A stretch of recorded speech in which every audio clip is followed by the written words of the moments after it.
আপনি কি জানেন যে বৃন্দাবনের প্রতিটি ধূর্লকণায় ছিল শ্রীকৃষ্ণের প্রেম, সেই বৃন্দাবন কেন একদিন ছেড়ে চলে গিয়েছিলেন শ্রীকৃষ্ণ?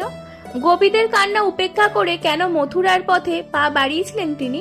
পদ্মপুরাণ ও বিষ্ণু পুরাণে লুকিয়ে আছে সেই কাহিনী। চলুন আজকে শোনা যাক।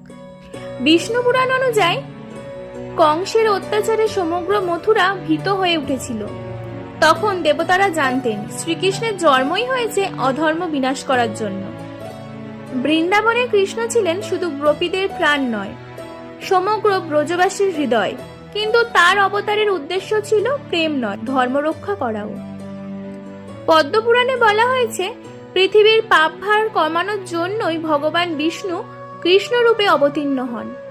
তাই বৃন্দাবনে চিরকাল থাকা তার লীলার অংশ ছিল না। একদিন কংস তার দূত অক্রূরকে বৃন্দাবনে পাঠালেন কৃষ্ণ ও বলরামকে মথুরায় আনার জন্য। কংসের দূতের মুখে মথুরার সংবাদ পেয়ে গোপীদের হৃদয় কেঁপে উঠল।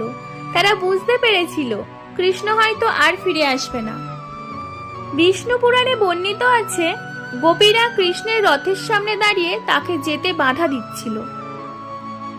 তখন শ্রীকৃষ্ণ বলেছিলেন, আমাদের বিচ্ছেদ শুধু দেহের, আত্মার নয়। গোপীরা বিশ্বাস করতেন কৃষ্ণই তাদের জীবন, তাই কৃষ্ণের বিদায় বৃন্দাবনকে শূন্য করে দিয়েছিল। পদ্মপুরাণে বলা হয়েছে কৃষ্ণ কখনোই বৃন্দাবনকে হৃদয় থেকে ত্যাগ করেননি। তার চেতনায় ব্রজ সর্বদা বিরাজ করত। মথুরায় গিয়ে শ্রীকৃষ্ণ কংসবধ করেন এবং ধর্ম পুনর্প্রতিষ্ঠা করেন, যা ছিল তার অবতারের প্রধান উদ্দেশ্য। তবুও বৃন্দাবনের গোপীদের প্রেমকে শাস্তে সর্বোচ্চ ভক্তি বলা হয়েছে, কারণ তারা কৃষ্ণকে কখনো হৃদয় থেকে দূরে সরাননি। এই কারণেই শ্রীকৃষ্ণ বৃন্দাবন ত্যাগ করেছিলেন, প্রেমকে ত্যাগ করার জন্য নয়, ধর্ম রক্ষা করার জন্য, পৃথিবীতে অধর্ম থেকে মুক্ত করার জন্য।